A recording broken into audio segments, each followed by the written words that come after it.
Namen des Vaters und des Sohnes und des Heiligen Geistes. Amen. Gelobt sei Jesus Christus. Ewigkeit. Amen.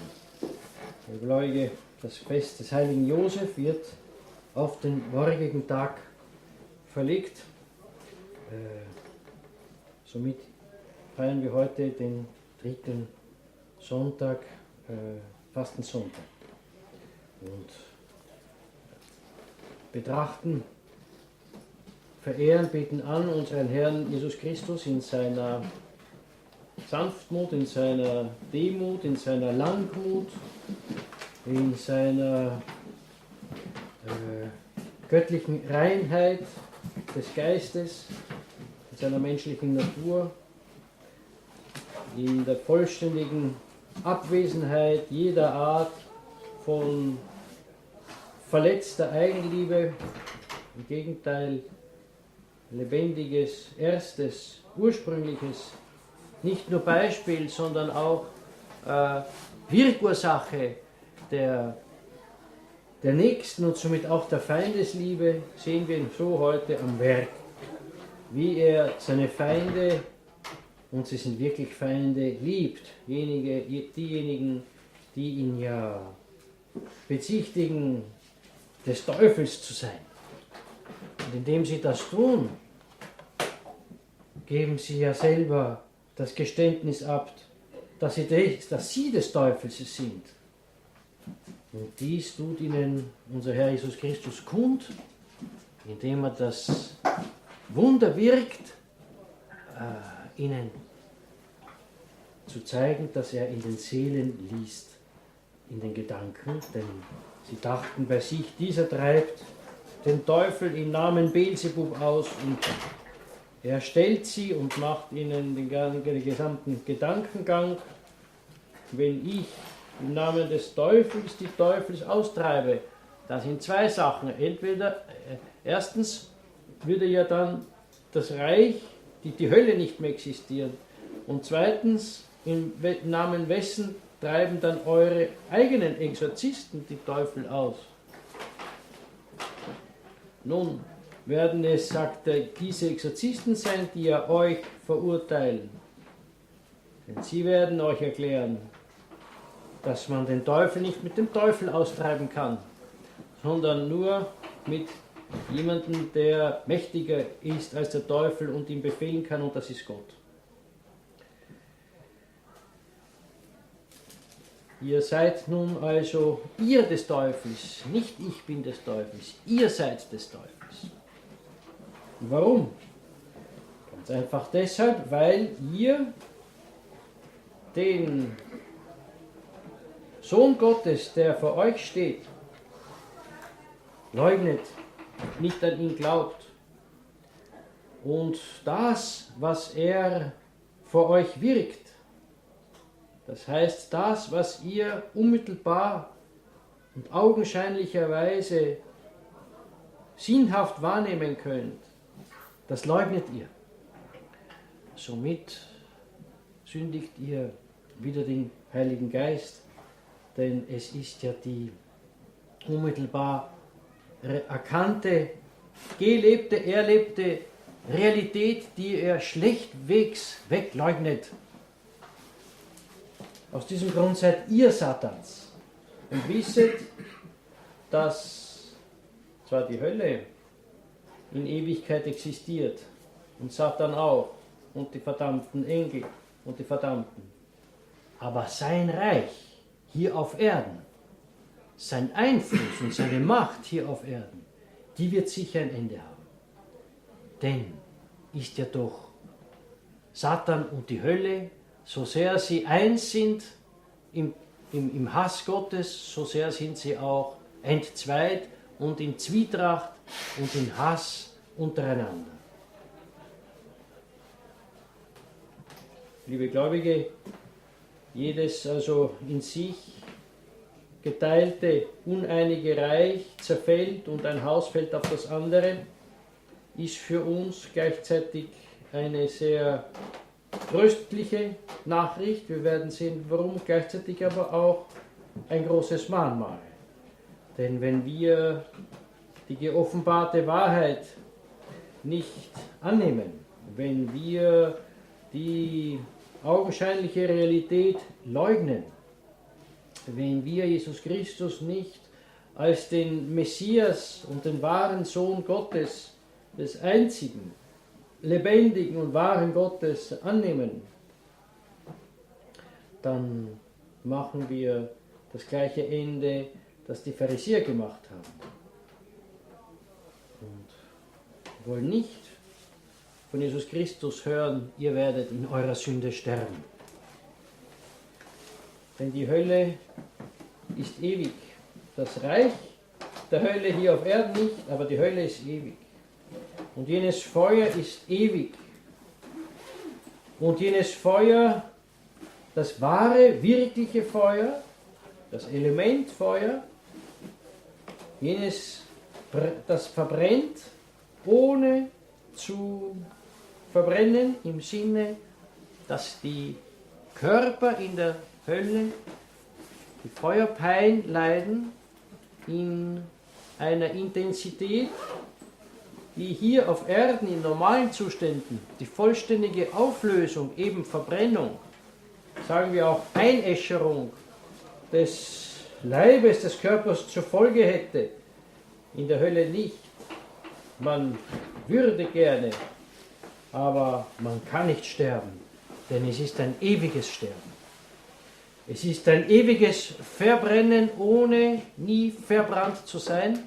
Und das heißt, es ist ein Brennen in einer Intensität, die höher ist als der höchste Punkt des Verbranntseins hier auf Erden. Und das ist nur die körperliche Pein. Die seelische Pein des Hasses, des sich fixiert Wissens im Hass gegen Gott, ist eine noch größere Pein. Also eine sehr mahnendes Evangelium auch für uns. Ja, werden wir sagen, es gilt doch nicht für uns, wir sind ja Traditionalisten, wir sind ja keine Modernisten. Wir negieren nicht die Wahrheit. Im Gegenteil, wir sind ja die großen Befürworter der Wahrheit, der Offenbarung, des unfehlbaren Lehramtes und. Waren aber diese Pharisäer auch. Und trotzdem haben sie dann Jesus Christus, den sie vor sich gehabt haben, geleugnet. Es ist sehr leicht möglich, liebe Gläubige, dass eben selbst in der Kenntnis der Wahrheit man Jesus Christus in der Tat, in den Fakten, in den Werken, im Benehmen leugnet.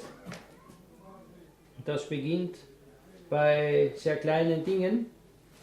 Man macht kein Morgengebet, man macht kein Abendgebet, man macht kein Gebet vor dem Essen, man macht kein Gebet nach dem Essen. Man nimmt es sehr leicht mit der Sonntagsmesse, man nimmt es überhaupt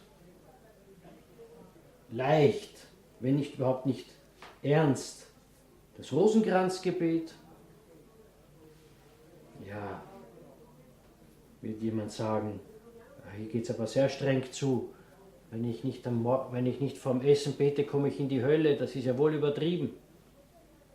Nein, es ist nicht, wenn ich ein Tischgebet auslasse, dass ich in die Hölle komme. Aber eines ist sicher, dass wenn ich nie ein Tischgebet mache und nie ein Morgengebet und nie ein Abendgebet und nie einen Rosenkranz bete und nie bete, dann sagen mir alle Heiligen, dass es ganz sicher ist, dass ich nicht in den Himmel komme. Wenn ich aber jeden Tag mein Morgengebet, mein Abendgebet, meine Tischgebete, meinen Rosenkranz lauteren Herzens verrichte und somit eine gute 20 Minuten, wenn nicht eine halbe Stunde, wenn nicht mehr mit dem Gebet zubringe, dann sagen uns die Heiligen, ist es sehr schwer, dass man sich verdammt, sondern da ist es eigentlich sicher, dass man sich rettet. Denn sowohl das Abgleiten in die Todsünde sowie das Aufsteigen zur Heiligkeit beginnt mit sehr kleinen Schritten und sehr stetigen Schritten und wiederholten Schritten. Das ist gleichzeitig abschreckend, so wie es auch ermunternd ist, denn so sehen wir, dass wir mit ganz kleinen Dingen beginnend uns auf den Weg machen zur großen Heiligkeit, so wie aber auch abschreckend es ist eben, dass wenn wir das Kleine vernachlässigen, wir schon auf dem Weg sind, vielleicht auf einem langen Weg, aber sicheren Weg zur Verderbnis. Und somit selber, so wie die Pharisäer, die zwar die Wahrheit gewusst haben, aber sie dann letzten Endes leugnen und Diener Satans sind. Was macht den Diener Satans aus? Der Diener Satans ist immer einer, der vorweg eine Wahrheit leugnet, eine Realität verneint. Das kann auch der augenblicklich wahrgenommene Zustand der Standespflicht sein, für den Anfang, für jenen kleinen Anfang, von dem wir gerade begonnen haben. Muss nicht gleich die Leugnung des Dogmas der Dreieinigkeit sein. Kann alles sehr, sehr, sehr, sehr klein beginnen. Und somit hat bei den Pharisäern sicher alles damit begonnen, dass sie ganz einfach eitel auf ihre Position, auf ihren sozialen Rang, auf ihre auch politische Macht bedacht, sich verhärtet haben und somit die fleischgewordene Wahrheit, die sie ja so verkündet haben, dann gleichzeitig auch verneinen. Schreckliches Mahnmal. Schreckliches Mahnmal. Für uns gleichzeitig aber auch die Worte unseres Herrn Jesus Christus ein Trost, denn er sagt ihnen selber, jenes Reich Satans hier auf der Welt, dem ihr Pharisäer angehört, weil ihr die geoffenbarte Wahrheit ablehnt, weil ihr den menschgewordenen Sohn Gottes ihm nicht huldigt, ihn nicht als den wahren Messias anerkennt. Wisset, dass ihr zwar jetzt sehr viel Macht habt, ihr habt auch sehr viel Einfluss im ganzen heiligen Land, ihr habt auch einen relativ großen politischen Einfluss, ja, ihr habt auch einen mediatischen Einfluss. Ihr werdet es auch zustande bringen, dass alle schreien werden gegen mich, kreuzige ihn. Aber wisset, euer Reich, euer Einfluss, eure Macht, da sie auf die Leugnung der geoffenbarten Wahrheit, und zwar der praktischen Leugnung der geoffenbarten Wahrheit fußt, wisset, euer Reich wird in sich zusammenfallen. Denn es kann nicht Einheit sein in der Lüge und in der Leugnung, auch in der praktischen Leugnung der Wahrheit. Und so war es auch. Nach Titus floss nicht nur das Blut kniehoch in den Gassen Jerusalems, sondern es bestand kein Haus mehr. Nichts hat bestanden mehr. Nun wissen wir, dass die Leugnung Jesu Christi, die Leugnung seiner Gottheit und die hoffärtige, hochmütige, teuflische Suche nach der Ehre Gottes, nämlich um ihm die Ehre Gottes zu rauben, in der gnostischen, maurischen Philosophie, den Platz des Wortes, des Logos einnehmen zu wollen und somit alles und alle zu beherrschen und möglicherweise auch noch fähig sein zu erschaffen, so wie es eben Gott zu eigen ist. Diese Philosophie Satans, diese Philosophie somit der Lüge, diese Philosophie der Verneinung, mit der ja Satan überhaupt das Menschengeschlecht anspricht, indem er ja verneint, was Gott befohlen hat und den Himmel verspricht und dann aber die Tore zur Hölle geöffnet hat.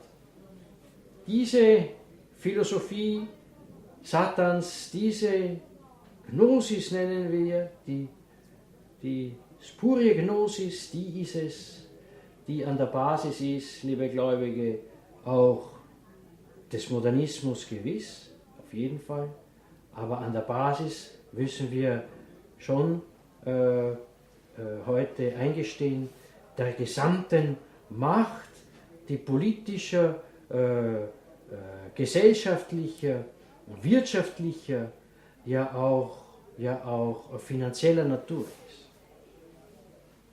Und somit ist es für uns ein Trost zu wissen, dass so sehr wir keuchen unter dieser satanischen Weltdiktatur, die ja letzten Endes de facto schon im Gange ist, selbst wenn der leibhaftige Antichrist noch nicht als großer Diktator regiert, aber trotzdem seine Vorläufer und die Atmosphäre und die Machtballung in jeder Hinsicht ist schon am Werk. Aber da eben diese Macht, die den Bürgern ja auch das im Schweiße des Angesichts erworbenen Geldes auch noch immer weniger kaufkräftig machen, all das, das so viele Bürger in Verzweiflung, in Traurigkeit, in Angst stürzt. Dieses Reich wird genauso zugrunde gehen, wie Jerusalem zugrunde gegangen ist unter Titus, aufgrund der Verheißung unseres Herrn Jesus Christus. Ein Reich, das in sich uneins ist, wird nicht bestehen. Jene große Weltmacht der Maurerei und der Esoterik und der verschiedenen Machtzusammenballungen ist ein sehr uneiniges Reich. Ein sehr uneiniges Reich, vereint im Kampf gegen Christus, vereint im Hass der Wahrheit und des Guten und des Wahren und des Schönen.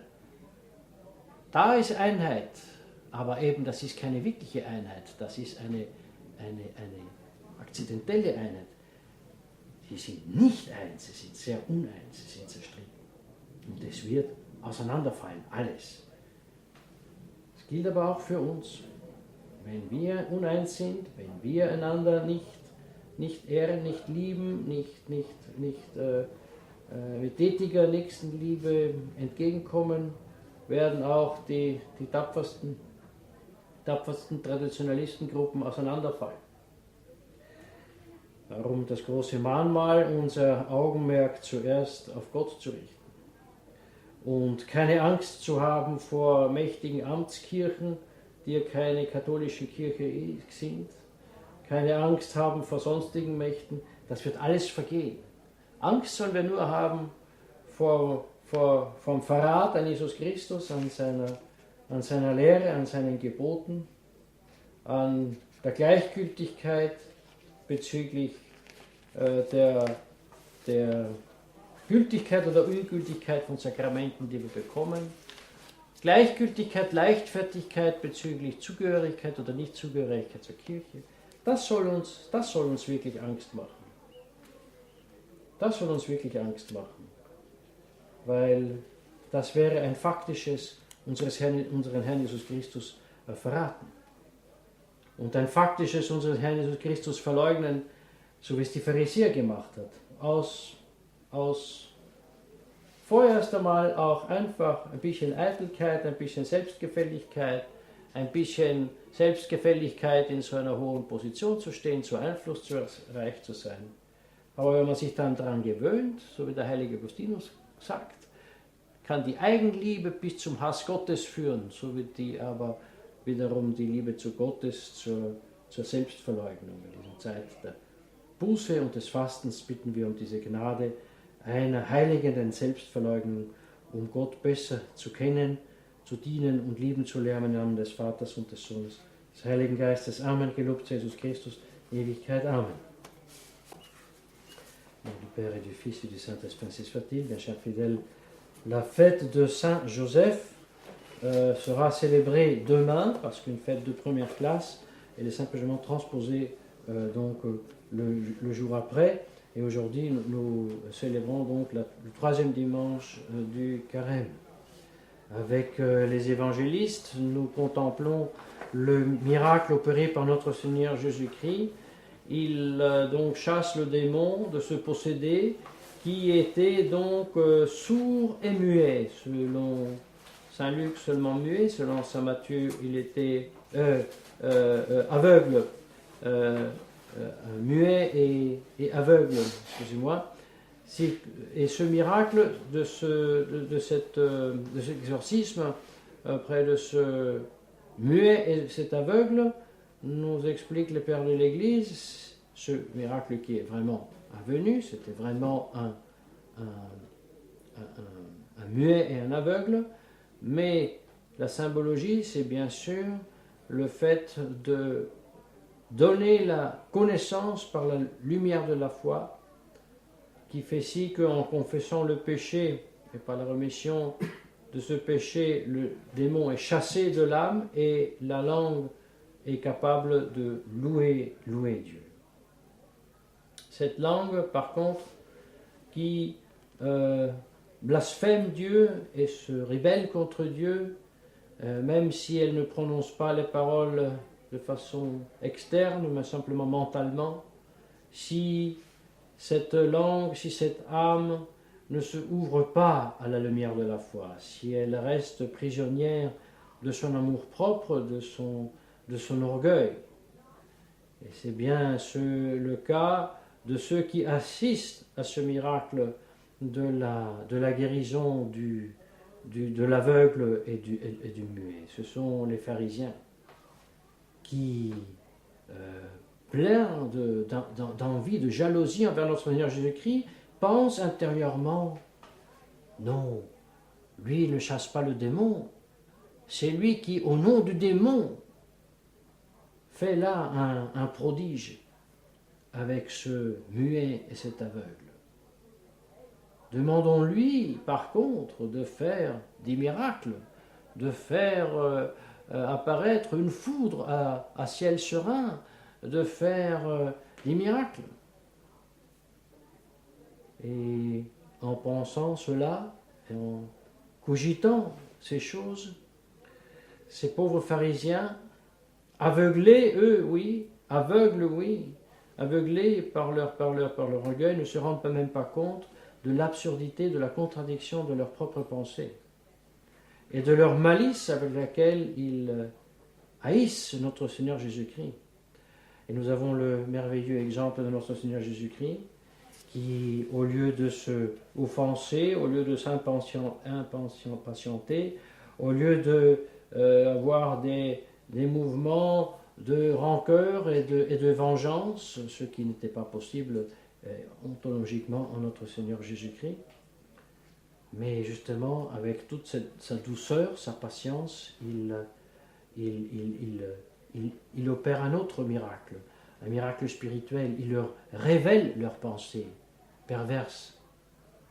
Et en faisant cela, il leur donne un signe ultérieur de sa divinité et il essaye de les guérir.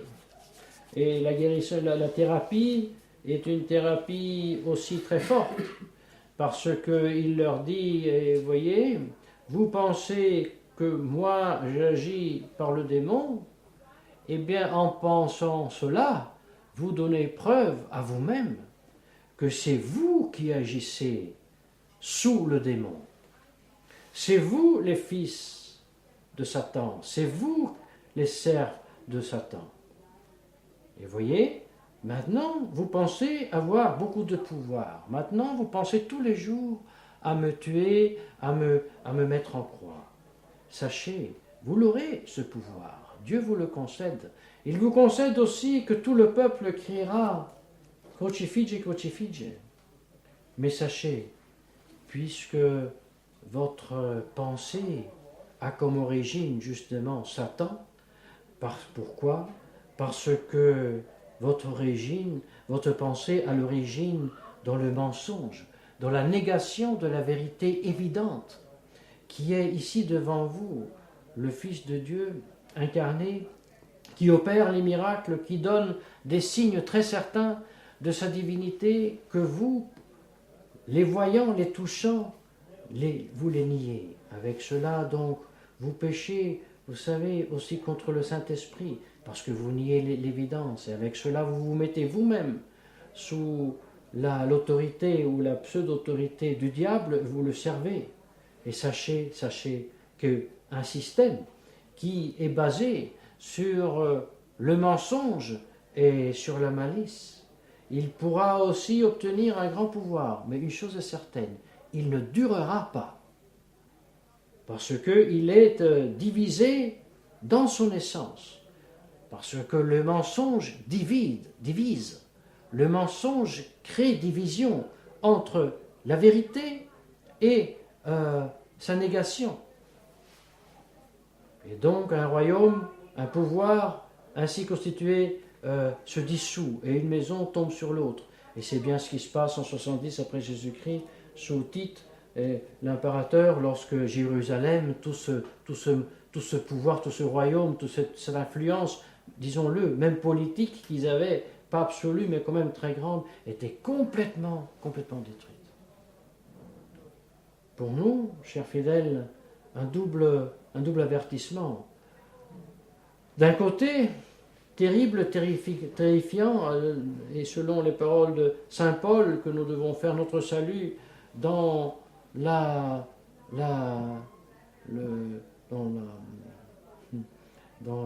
tremblement, dans la crainte, dans le tremblement, parce que nous devons voir que même en connaissant la vérité, si on ne la professe pas et si on ne la vit pas, on finit par être des fils de Satan, comme l'étaient aussi les pharisiens. Donc aussi pour le catholique traditionnaliste, malheureusement, il est aussi possible pour lui de devenir pharisien au plein sens du terme. Gare à nous. Gare à nous si nous nions les vérités évidentes. Gare à nous si nous pensons pouvoir taire aussi seulement les vérités révélées pour plaire à Pilate, pour plaire à Caïphe, pour plaire à l'empereur. Oh, vous savez, pour recevoir le tampon de reconnaissance. Par quelqu'un dont nous savons qu'il n'est pas le lieutenant de Dieu sur terre. Tragique, chers fidèles. Et donc la nécessité de non seulement connaître, mais de professer la foi catholique et de la vivre par les œuvres comme vrai homme de Dieu. D'autre part, il y a un côté très consolant de cette menace que fit aussi notre Seigneur Jésus-Christ aux pharisiens, c'est que lorsqu'aujourd'hui nous vivons sous le joug de la crainte, du désespoir, ou de la tentation au désespoir, par toutes les nouvelles, les notices que nous rejoignent à travers les moyens médiatiques, Facebook, Internet, les journaux, la télévision. Vous savez, beaucoup de monde, lisant beaucoup ces nouvelles, se découragent. Parce qu'ils ont l'impression que nous sommes perdus. Nous n'avons plus rien. La propriété privée, pratiquement, disent-ils, n'est plus nôtre parce que les impôts qu'on paye pour la propre propriété, ça vaut presque plus que l'acheter de nouveau. Le travail que je fais, ce qui me reste, mais il faudrait peut-être mieux même plus travailler. L'eau bientôt que je bois, qui vient des monts et des nuages, probablement il faudra que je la paye aussi, mais ça devient une vraie dictature. C'est vraiment George Orwell 1984. Le monde n'est plus vivible. Les puissances des ténèbres ont vraiment vaincu. Et tout cela peut porter au désespoir. Quelle consolation, par contre, chers fidèles, réalisez, il y aura tout ce pouvoir. Il y est déjà en place, ce pouvoir. On pense seulement en France qu'avec l'excuse que quelqu'un ne peut pas travailler parce qu'il porte le burqa, on fait une loi qui fera ainsi que quelqu'un ne pourra même pas porter une petite croix. Très dangereux, la situation dans laquelle nous sommes, et nous allons vraiment vers la grande dictature de la pensée oligarchique et synarchique d'un certain courant de la maçonnerie, non pas tous. Mais nous savons, heureusement, quelle consolation, que ce monde de pouvoir national, international, politique, social, médiatique, économique, financier, ne durera pas. Il sera détruit. comme a été détruit Jérusalem. Et c'est pour ça, bien sûr, on gémit, mais on sait que ces pleurs, ça finira un jour. Par contre, si nous sommes du côté mauvais, le grincement de dents à l'enfer ne finira pas. Alors que tout cela nous soit de grandes leçons, que